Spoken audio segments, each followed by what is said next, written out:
आप सभी को सलाम परमेश्वर प्रभु यीशु मसीह के नाम से। और आप सभी का स्वागत है हमारे इस इब्रानियों की पुस्तक की अध्याय 10वें पे। जब हम यहाँ पर उस पर थोड़ा मनन करने वाले हैं, सो हम आप सभी का स्वागत करते हैं जो ऑनलाइन हमारे साथ जुड़े हैं। हम ऑलरेडी जो है वो सीख चुके हैं कि किस तरह से इब्रानियों की पुस्तक जो है, जिसने भी लिखी है, ज्यादातर लोग ये सोचते हैं कि पौलुस ने लिखी है, क्योंकि पलूस ही एक ऐसा चेला था जो फरीसी था, जो कि तोरा को बहुत अच्छी तरह से जानता था। और इसलिए उसने जो है पुराने नियम की समरी इस पुस्तक में जो है वो लिख दी है। और खास करके उनसे बात कर रहा है जो लोग यहूदी हैं, जो लोग इब्राहिम पर विश्वास करने वाले हैं, जो लोग हारून पर विश्वास करने वाले हैं, जो लोग वेदी यानी मिलाप वाले तंबू के ऊपर विश्वास करते थे, उनकी प्रैक्टिसेस उन पर जो है वो बेस थी। उन लोगों को जो है ये खत लिखा जा रहा है, क्योंकि वो समझ सकते हैं कि पुराने नियम में जो है वो इब्राहिम क्या है, पुराना अहद और नया अहद क्या है, यानी पुरानी वाचा और नई वाचा, न्यू कवरेंट जो है उसमें क्या डिफरेंस है। हमने पहले अध्याय और उसकी पहली दो आयतों को देखा, जिसमें ये बताया गया है कि पुराने समय में परमेश्वर ने हमारे बाप दादों से किसके जरिए से बात की, नबियों के जरिए से बात की, पर अंतिम दिनों में उसने अपने पुत्र के जरिए से हमारे साथ बातचीत की है। सो हम ऑलरेडी देख चुके हैं कि यीशु मसीह जो है वो अव्वल है, इब्राहिम से भी बड़े हैं। मलकी सदक के ऑर्डर से जो है हमारे पास आए हैं। अगर आप इनके बारे में ज़्यादा जो है वो सीखना चाहते हैं तो आप हमारी वीडियोस जो है उसमें देख सकते हैं। पर हम देख चुके हैं अब तक 9 अध्याय तक कि उसने वेदी का जो है वो एक्सप्लेनेशन दिया है, वेदी के दो तंबुओं के बारे में बताया है। यीशु मसीह को उसने हाई प्रीस्ट करके दिखाया है, मेमना करके दिखाया है। वो अपनी ही सेक्रीफाइस जो कि मुकम्मल सेक्रीफाइस थी, जिसे परमेश्वर ने ग्रहण किया है या उससे प्रसन्न हुआ है, हम देखते हैं कि उसको स्वीकार करता हुआ, उसके उसकी कुर्बानी को, उसके लहू को स्वीकार करता हुआ अब यीशु मसीह जो है बाप के दाहिने हाथ जा बैठे हैं। सो एक बार फिर इब्रानियों उसके 10वें अध्याय में Christ sacrifice once for all, यानी एक ही बार एक ही कुर्बानी सभी के लिए जो है वो दे दी गई है, उसके बारे में जिक्र करते हैं। आइए देखते हैं पहले वचन में। Since the law has only a shadow of good things to come. अब ये कौन से लॉ की बात कर रहा है? बहुत सारे लोग जो हैं वो कंफ्यूज हो जाते हैं कि ये शायद 10 हुक्मों की बात कर रहा है। पर हम इब्रानियों की पुस्तक जब पढ़ रहे हैं तो इब्रानियों की पुस्तक में जो खत लिखा जा रहा है, जिसके बारे में बातचीत चल रही है, उसको रेफर करते हुए हम देखते हैं कि ये 10 हुक्मों की बात नहीं कर रहा, बल्कि ये सेरिमोनियल लॉस की बात कर रहा है। कि वो जो चढ़ावा चढ़ाया जाता था वेदी में, वो एक छाया थी, एक ऐसी शैडो थी जो उस चीज को दिखा रही थी जो उनके सामने मुकम्मल होने वाली थी। Sorry. Since the law has only a shadow of the good things to come, so कुछ अच्छी चीजें आने वाली थी, उनकी वो परछाई थी, not the true form of these realities. It can never, by the same sacrifice that are continually offered year after year. So हम already इसके बारे में सीख चुके हैं कि साल भर साल दिन भर दिन वो जो थे मेमना चढ़ाते थे, पर वो मेमना परफेक्ट नहीं था। और खुदा ने जो है एक मेमना उनके लिए ठहराया था जो कि परफेक्ट है। फिर आगे वो बता रहा है कि they have not ceased being offered since the worshippers cleansed once for all would no longer have any consciousness of sin. जब क्या ऐसे हुआ है पुराने समय में, जब बाप दादों के साथ परमेश्वर ने नबियों के जरिए से बातें की, तो ऐसा कभी हुआ है कि एक ही सेक्रीफाइस ने सबके पापों को जो है वो धो दिया हो? But in these sacrifices, there is a reminder of sin year after year. पर कह रहा है कि इस इन कुर्बानियों, जो बाप दादे हमारे कुर्बानियां दे रहे थे, वो साल भर साल हमें याद, हमारे पापों की याद करवाते थे, क्योंकि एवरी ईयर वो जो थे डे ऑफ अटोनमेंट मनाया करते थे, जिसमें समस्त इजरायली जो मिलाप वाले तंबू के बाहर होते थे।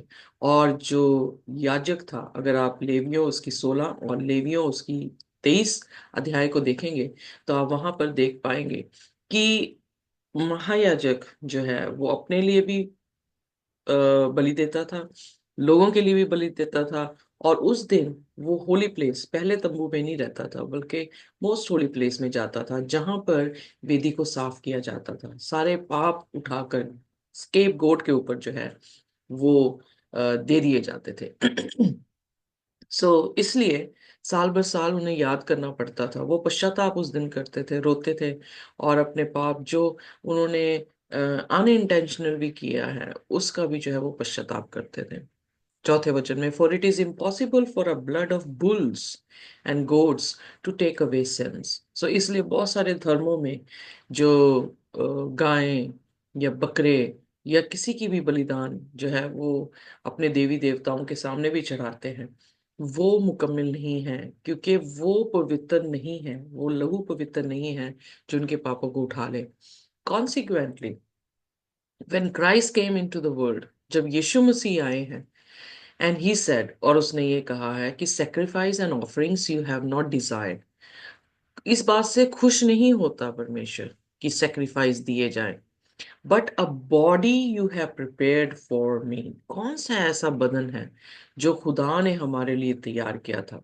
जब वो अपनी नई वाचा हमारे साथ बांध रहा है, तो नई वाचा में वो अपना बदन देता है खाने को, जो हम लॉर्ड सपर में मतलब उसी याद में जो है मनाते हैं, और लहू देता है। कौन सा ऐसा बदन था? यीशु मसीह का बदन था। 6 में लिखा है, in burnt offering and sin offerings you have taken no pleasure. Well, Samuel की पुस्तक में भी जो है, साउल जो है एमलकाइट से लड़ने गया, अगर मैं गलत ना हूं, तो लड़ने पे वो अच्छी अच्छी भेड़ बकरियां ले आए, उसके हिसाब से कि उसने अच्छी अच्छी भेड़ बकरियां ली हैं, ताकि वो परमेश्वर के सामने अपनी भेंट को चढ़ा सके। तो परमेश्वर ने कहा, सैमुअल ने जाकर कहा, परमेश्वर होम बलियों से प्रसन्न नहीं होता, परमेश्वर आज्ञाकारिता से प्रसन्न होता है। यानी ही फील्स जॉय, वो इस चीज से प्रसन्न है कि जब हम उसके हुक्मों को मानते हैं। हुक्म टूटे हैं तो ये बलिदान चढ़ाने पड़े हैं।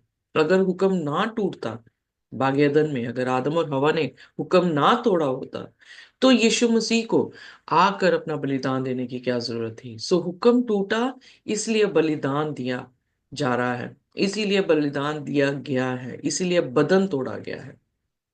इसलिए खुदावंद होम बलियों से प्रसन्न नहीं होता। 7th वर्स जो है इस तरह से कह रही है, then I said, see God, I have come to do your will O God. प्रभु यीशु मसीह खुदावंद खुदा की इच्छा को पूरी करने के लिए आया है। In the scroll of the book it is written of me. Scroll of the book mean जो भी ओल्ड टेस्टमेंट है, किसके बारे में बता रहा है? प्रभु यीशु मसीह के बारे में जो है वो बयान कर रहा है। आप मिलाप के तंबू को ले लें, यीशु मसीह की मिनिस्ट्री को बता रहा है। आप जो है मेमने को ले लें, यीशु मसीह की कुर्बानी को बता रहा है। आप प्रार्थनाओं को ले लें, यीशु मसीह की मिनिस्ट्री जो है वो हमारे लिए विनती कर रहा है या इंटरसेशन कर रहा है, उसको जो है वो दिखा रहा है। अगर आप न्याय को ले लें, तो आप यीशु मसीह को जो है हमारे लिए न्याय करते हुए देख रहे हैं। दानियल की पुस्तक भी, प्रकाशित वाक्य की पुस्तक भी, पुराने नियम के सारे नबियों ने जो है प्रभु यीशु मसीह, इसीलिए यीशु मसीह इमामस के उस रास्ते से दो व्यक्तियों के साथ जब मिलता है पुनरुत्थान के बाद, तो वो उन्हें क्या दिखाते हैं?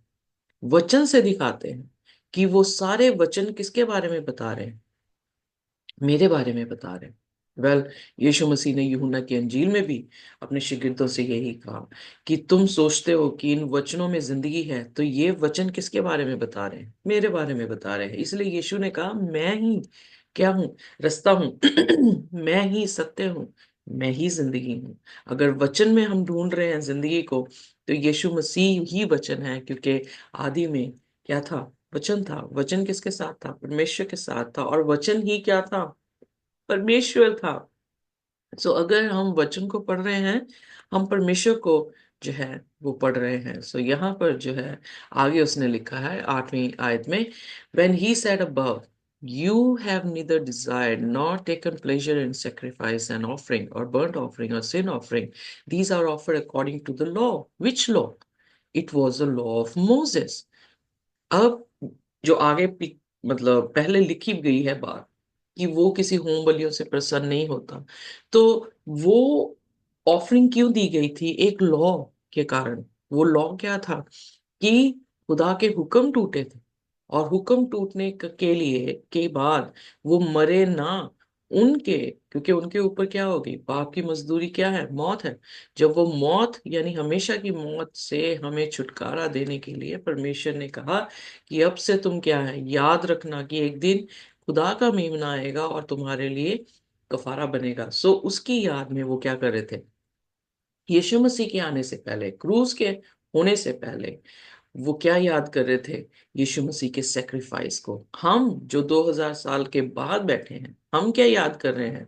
यीशु मसीह की क्रूसिफिक्शन को। सो हम याद कर रहे हैं, जब लॉर्ड सपर ले रहे हैं, तो हम इस याद में हैं कि प्रभु यीशु मसीह का बदन हमारे लिए कूटा गया, मारा गया, और उसका लहू हमारे लिए बहाया गया। तो हम उस याद में लॉर्ड सपर मना रहे हैं। और जो इजरायली थे, वो इस आशा में कि यीशु मसीह आएगा, हमारे लिए मरेगा, बिटर होगा उसका एक्सपीरियंस, वो पास ओवर मना रहे थे, जिसमें मेमना का कटना था, जिसमें खमीरी रोटी थी, जिसमें बिटर रूट्स थी, जो उसके एक्सपीरियंस को जो है, इवन उनके एक्सपीरियंस को दिखा रही थी कि किस तरह 400 साल वो गुलामी में रहे, और उसके बाद परमेश्वर कैसे उन्हें बियाबान से निकालता हुआ जो है वो मुल्के कनान कनान में जो है वो लेकर गया है।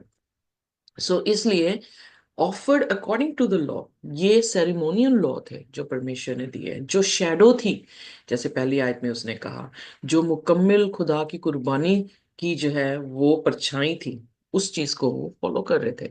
9वीं आयत में, then he added, see I have come to do your will, फिर उसने ये क्या कहा कि मैं तेरी इच्छा को पूरा करने आया हूं।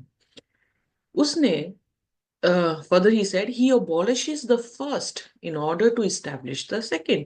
अब उसने एक लॉ जो था बनाया था, इससे पहले कि यीशु मसीह क्रूस पर जो है वो मरते, उस लॉ को खत्म करने के लिए उसे दूसरा जो है वो लॉ खड़ा करना था, या दूसरी कवनेंट जो है इस्टेब्लिश करनी थी, या दूसरा आदम जो था वो इस्टेब्लिश करना था। सो इसलिए खुदा ने दूसरे आदम को भेजा, जो कि दोबारा से उसी ग्राउंड में था जैसे हवा और आदम थे, कि वो प्रभु की छवि में बने थे, उनमें कोई भी पाप नहीं था। तो इसलिए पाप की दुनिया में पापियों के लिए फिर खुदा को एक दूसरा आदम, जिसका नाम यीशु मसीह था, उसको पैदा करना पड़ा, जो बिना पाप के था। इसलिए मरियम और यूसुफ का एक भी सेल उसको फॉर्म नहीं कर उसको फॉर्म नहीं किया, बल्कि वो पवित्र आत्मा के जरिए से पैदा हुआ, ताकि वो भी पवित्र हो। ग्राउंड दोनों के सेम दिए गए, बल्कि खुदा यीशु मसीह के ग्राउंड जो था वो काफी वर्स था एज कंपेयर टू आदम और हवा के। आदम और हवा बिल्कुल पवित्र जमीन पर थे, और पूरा का पूरा भाग्यधन उनका था, हर फल उनका था, पर वो भूखे नहीं थे जब वो आजमाइश में आए। पर यीशु मसीह पर जब आजमाइश आई, तो यीशु मसीह 40 दिन 40 रात भूखे थे, और तब भी वो आजमाइश में जो है वो खरे ठहरे। सो दूसरा आदम जो है, नई वाचा जो है, वो हमारे साथ जो है बांधी गई है। फिर उसके बाद बाइबल में लिखा है 10वें वचन में, and it is by God's will that we have been sanctified through the offering of the body of Jesus Christ once for all. और ये खुदा की इच्छा थी। सृष्टि की शुरुआत से ही खुदा का मेमना घात किया गया है, यानी वो प्लान में था कि ये अगर पाप करेंगे तो यीशु मसीह जो है वो मरेंगे। सो खुदा की इच्छा थी। यूहन्ना 3:16 में लिखता है, परमेश्वर ने जगत से ऐसा प्रेम किया कि उसने अपना इकलौता पुत्र दे दिया। सो खुदा की इच्छा थी कि हम जो है कैसे नजात पाए। यीशु मसीह के बदन के तोड़ने पर वो नजात सिर्फ एक दिन की नहीं थी, 1 साल की नहीं थी, उसकी वैलिडिटी जो है फॉर एवर एंड एवर है। क्यों? क्योंकि वो ना ही बुल यानी किसी गाय के या बछड़े के या किसी जानवर के खून से जो है हमारा कफारा नहीं हुआ, बल्कि पवित्र खून से, जो कि खुदा का बेटा दूसरा आदम जो इस धरती पर रहा, पाप की दुनिया में रहा, पर उसने एक भी पाप नहीं किया। वो उन्हीं रास्तों से गुजरा जिन रास्तों से हम गुजरते हैं, पर उसने पाप नहीं किया। तो उसकी जो कुर्बानी थी, उसका जो लहू था, वो कबूल कर दिया गया, वंस फॉर ऑल। एक ही कुर्बानी सभी के लिए और हर समय के लिए। तो आप देख सकते हैं कितनी पावरफुल जो है वो यीशु मसीह की मिनिस्ट्री रही है, या यीशु मसीह की जो है वो सेवकाई रही है। 11वें वचन में, every priest stand day after day at his service, offering again and again the same sacrifice that can never take away sins. और मिलाप वाले तंबू में या सेंचुरी में ये रोज बरोज जो है उनकी रूटीन थी। पर उनके पाप जो है वो ढांपे जाते थे, पाप लिए नहीं जाते थे, क्योंकि इंसान जो है, इंसान की प्राणियों में से कोई भी ऐसा इंसान रिप्रेजेंट नहीं कर रहा था पिता के सामने जो कि मुकम्मलता को दिखा सके। जानवरों, जो कि हमारे से नीची किंगडम थी, वो कैसे जो है हमें रिप्रेजेंट कर सकते थे। तो इसलिए यीशु मसीह को इंसान बनकर रिप्रेजेंट किया ह्यूमन किंगडम को, और पिता के सामने अपना सेक्रीफाइस दिया। सो इसलिए उसकी कुर्बानी जो है वो अव्वल है।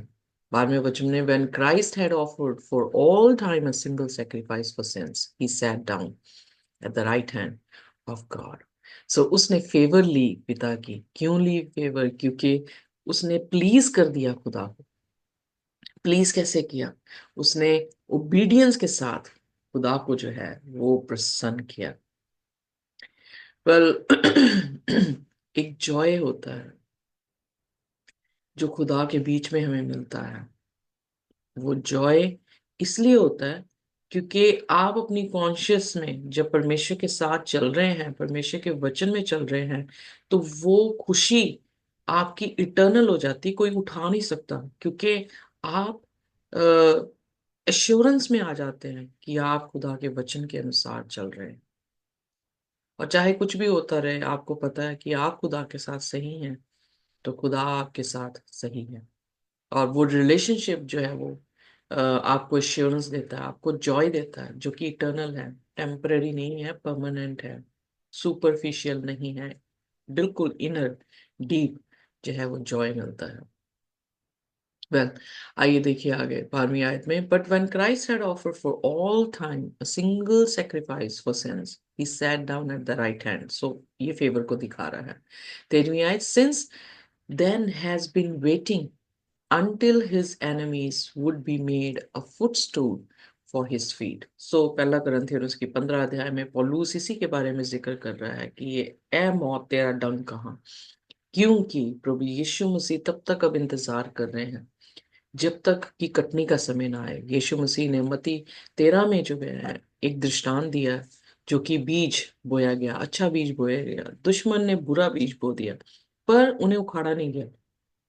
सूरज भी सेम चमका, बारिश भी सेम पड़ी, जो जंगली बीज था या अच्छा बीज था, और कटनी तक इंतजार किया गया कि कटनी पर वो हर कोई, हर बीज जो है अपने फल में जो है वो पक जाए, और उसके बाद जो है उन्हें काट कर अपने ही उनके कामों के अनुसार उनको जो है परिणाम दे दिया जाए, या उनके खत्तों में जो है उन्हें डाल दिया जाए।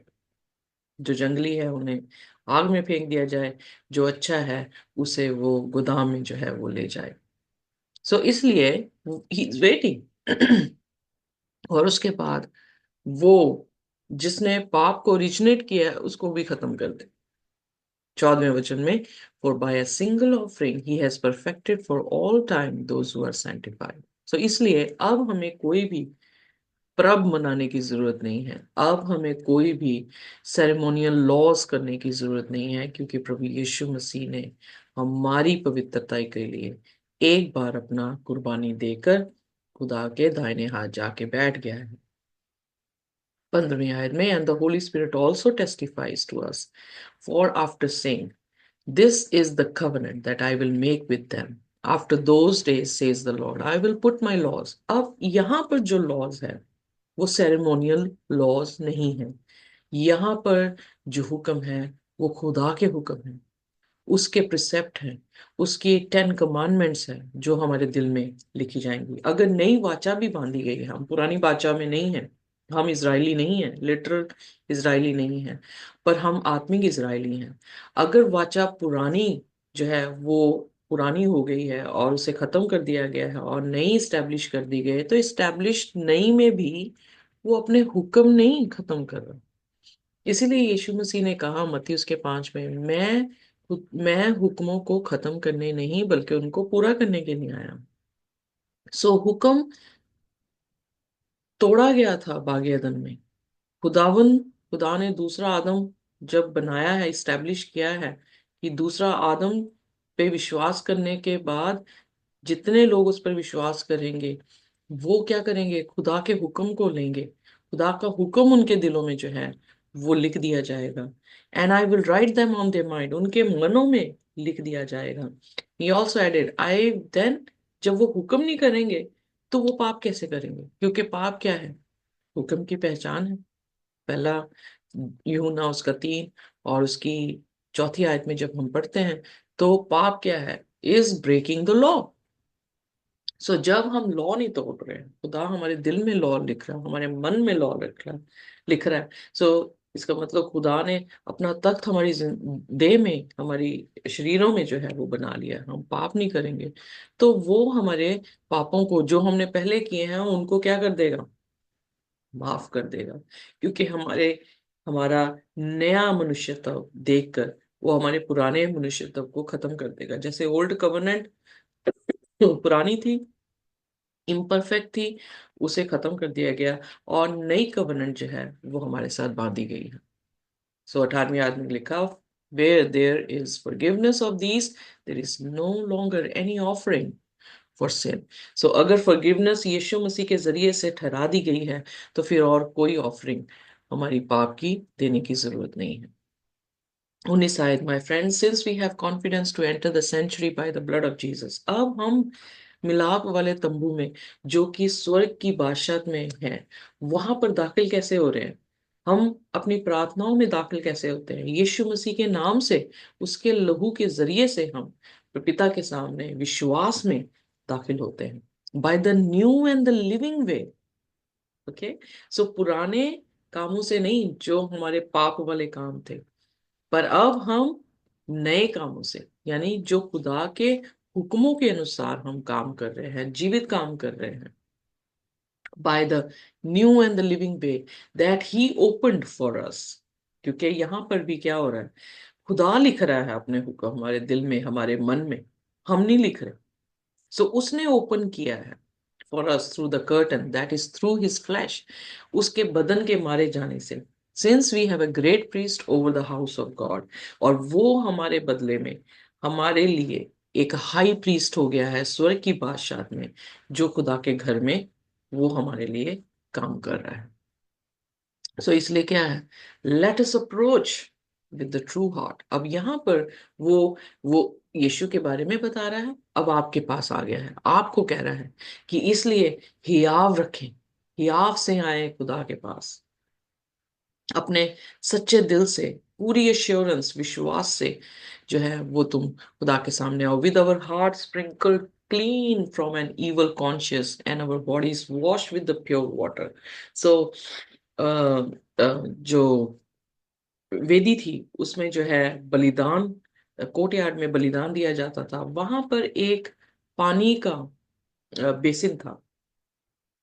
वो पानी का बेसिन, उसमें वो धोते थे अपने आप को, और उसके बाद जो है वो पहले कमरे, तंबू के पहले कमरे में जो है वो प्रवेश करते थे। सो यहाँ पर भी प्रभु यीशु मसीह, जब हम अपनी जस्टिफिकेशन कर लेते हैं, तो जस्टिफिकेशन में हमारा प्रभु यीशु मसीह को ग्रहण करना, उस पर विश्वास करना, बपतिस्मा लेना पानी से, और फिर हम अंदर जो है वो पहले कमरे में जाते हैं जहां पे परमेश्वर हमें सेंटिफाई करते हैं अपने कलाम से, प्रार्थनाओं से, और खुदा के कलाम को सुनाने से हम सेंटिफाई होते हैं। और फिर की जो दूसरा कमरा है, मोस्ट होली प्लेस, उसमें जो है वो ग्लोरिफिकेशन होती है, क्योंकि वहां पर खुदा का खुद का तख्त है। सो हम जो है 3 प्रोसेस से गुजरते हैं, जस्टिफिकेशन, सेंटिफिकेशन, ग्लोरिफिकेशन। ग्लोरिफिकेशन, जब आंख झपकते ही हम बदल जाएंगे, हम अमरता को जो है वो पहन लेंगे। सो इसलिए उस तक, मोस्ट होली प्लेस तक जाने के लिए आपको क्या करना पड़ेगा? आपको अपने बुरे कामों से यू टर्न लेकर प्रभु यीशु मसीह पर विश्वास करते हुए कि उसके जरिए से मैं पवित्र हूंगा, क्योंकि बाइबल में लिखा है, अगर हम इब्रानियों उसकी 13 उसकी 21 में पढ़ते हैं कि वो हमारे लिए अच्छे काम, ये यीशु मसीह को जब हम अपनाते हैं, वो हमारी जिंदगियों में आता है, तो वो हमारे लिए, हमारे ही जिंदगी में अच्छे काम पैदा करता है। So God is doing most of the work for our salvation. We are just showing our faith, our willingness. We just invite Jesus in our heart and he does rest of the things. So इसलिए हम दशमांश देते हैं, पर 90% कौन दे रहा है? खुदा। सो आइए देखते हैं आगे क्या है। खुदा का वचन लिखता है 22वें वचन में, let us approach with true heart. ये हम देख चुके हैं। 23वां वचन, let us hold fast to the confession of our hope without wavering. So इसलिए कहता कि किसी भी तरह से कोई तुम्हें बहका ना सके, तुम बिना हिले क्या करो, इस बात पर दृढ़ हो जाओ, अपनी आशा जो है अपने कन्फेशन पे बेस्ड कर लो और उसी को पकड़े रहो, क्योंकि तुम्हें पता होना चाहिए कि यीशु मसीह का आना क्यों था। For he who has promised is faithful, क्योंकि जिसने हमसे वाचा बांधी है वो क्या है? वफादार है।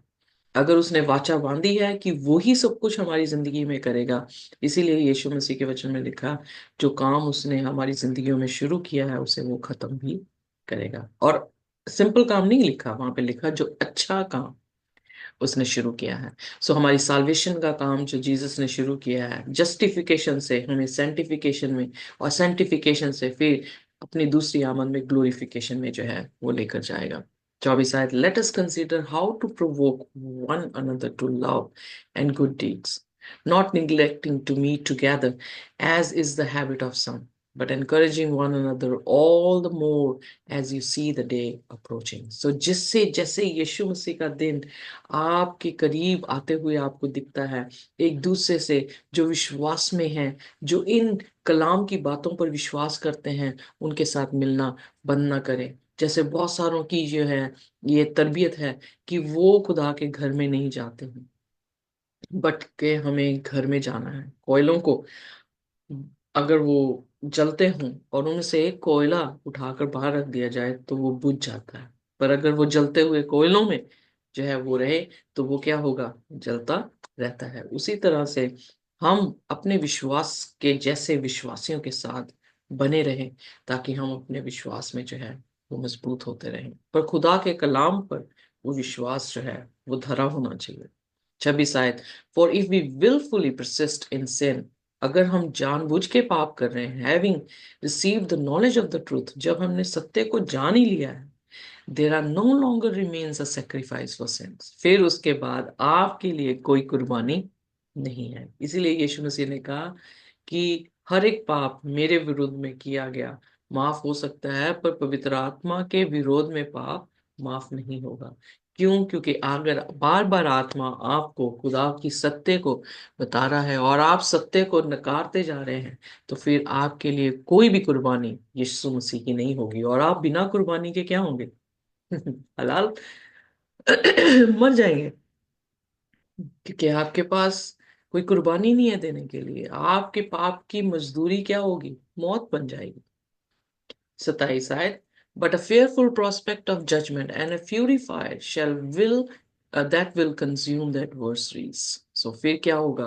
जो खुदा के दुश्मन हो जाएंगे, जो खुदा की उस योजना में, या जो उसने हमारे को बचाने का जो बचाव का प्लान दिया है, अगर उसमें नहीं एग्री हो रहे तो आप एडवर्सरी हैं, तो उसकी जजमेंट में, आग में जो है उन लोगों को कंज्यूम कर दिया जाएगा, खत्म कर दिया जाएगा। Anyone who has violated the law of Moses dies without mercy on the testimony of two or three witnesses.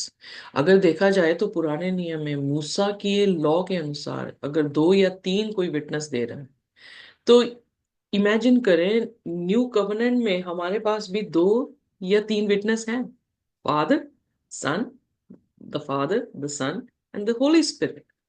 अगर उन्होंने विटनेस कर दिया है कि आपने यीशु मसीह की कुर्बानी को कबूल नहीं किया है, उसके कहने के अनुसार आपने अपने रास्ते नहीं बदले हैं, आपने पाप को छोड़कर आज्ञाकारिता में नहीं आए हैं, तो वो 3 विटनेस जो हैं वो हमें खत्म कर देंगे।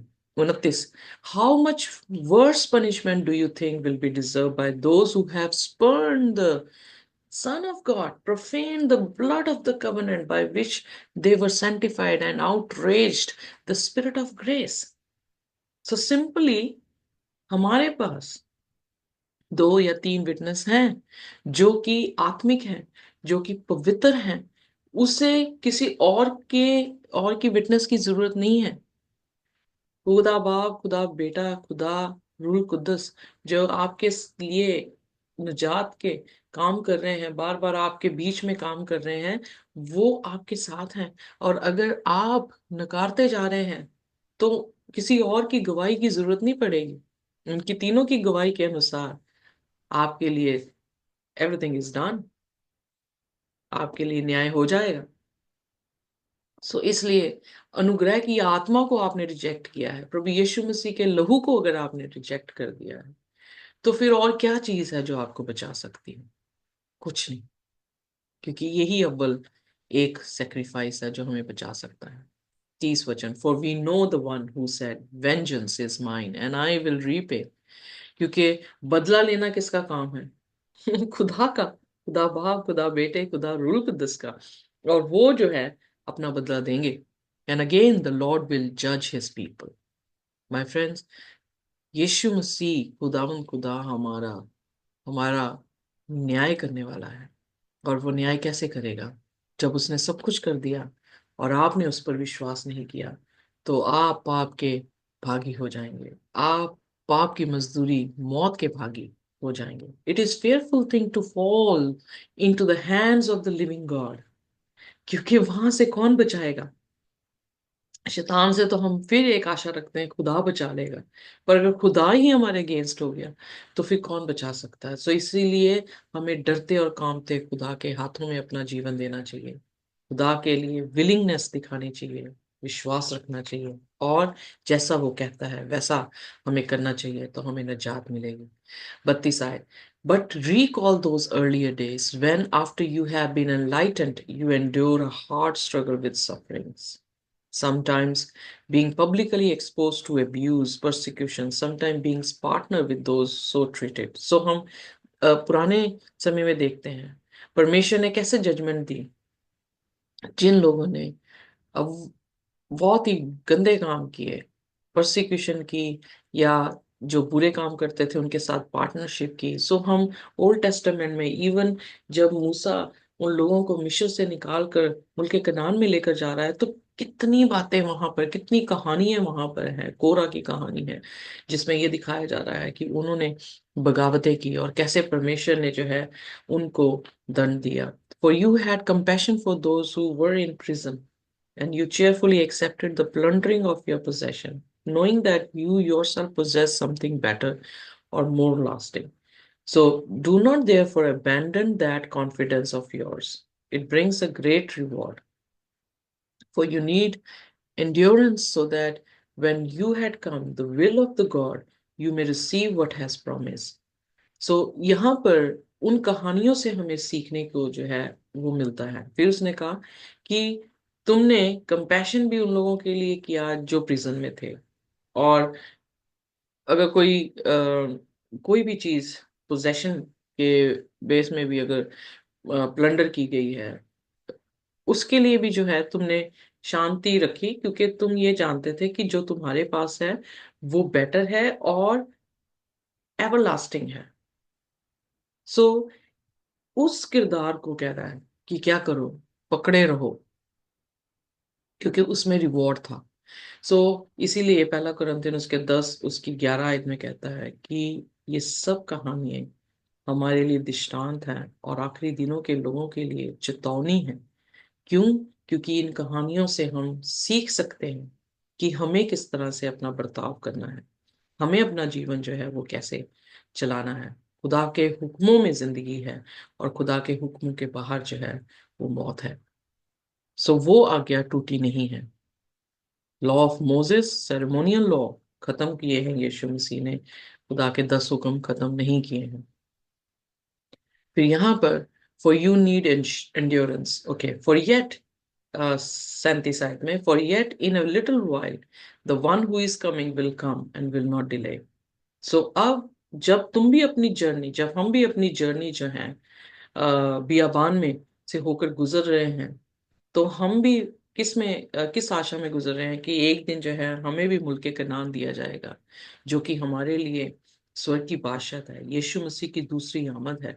तो कहता थोड़ी देर और उसके बाद क्या होगा, वन हु इज कमिंग, जो आ रहा है वो आएगा और बिल्कुल भी देरी नहीं करेगा। But my righteous one will live by faith, और कह रहा है कि जो खुदा के घर में वास करने वाले हैं, जिन्हें धार्मिक या जिन्हें रास्तबाज कहा गया है, जिनके रास्ते जो है वो बहुत ही खूबसूरत हैं, खुदा के हुक्म के अनुसार हैं, जिन्होंने विश्वास के जरिए से रास्तबाजी ली है, वो वहां पर जिएंगे। My soul takes no pleasure in anyone who shrinks back. और जो यिर्मयाह उसकी 33 उसकी 11 में लिखा है कि मैं इवन दुष्ट के मरने से भी खुश नहीं होता हूँ, बल्कि इससे खुश होता हूँ कि वो अपने बुरे कामों को छोड़कर मेरी तरफ मुड़े और अच्छे कामों को करे। सो यहाँ पर भी वो यही कह रहा है कि जो अपने आप को पीछे रख ले, मेरी तरफ ना आए। मैं my soul takes no pleasure in anyone who shrinks. So जो खुदा के पास नहीं आ रहे हैं, उसमें उसको खुशी नहीं मिलती है। खुदा प्यार तो सभी से करता है, पर वो कुछ लोगों में, कुछ लोगों से खुशी भी उसे प्राप्त होती है। वो लोग हैं जो उसके पास वापस आते हैं, जो अपने कामों को करेक्ट करते हैं, जो यीशु के जैसे चाल चलते हैं, उसकी सूरत में ढलते हैं, उनसे वो प्रसन्न होता है। But we are not among those who shrink back and so are lost, but among those who have faith and so are saved. So यहाँ पर दो तरह की ग्रुप को दिखा दिया गया है। एक ग्रुप जिन्होंने खुदा से अपना नाता तोड़ा या उससे दूर हुए हैं, जो लॉस्ट हो गए, जो खत्म हो जाएंगे, जिनके लिए कोई भी कफारा नहीं रहेगा, कोई भी कुर्बानी उनके लिए नहीं रहेगी।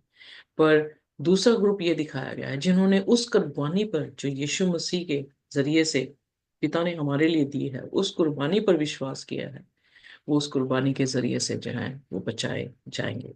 सो खुदा हमें आशीष और बरकत दे जब हम खुदा के वचनों को समझते हैं, और हमें हमें खुदा ताकत दे जब हम उससे मांगते हैं कि प्रभु हम तुझ पर विश्वास करें और तेरे साथ खड़े रहें, तेरे जैसे बने रहें, ताकि जब तू आए तू हमें नजात दे सके। खुदा हम सभी को आशीष और बरकत दे। आमीन।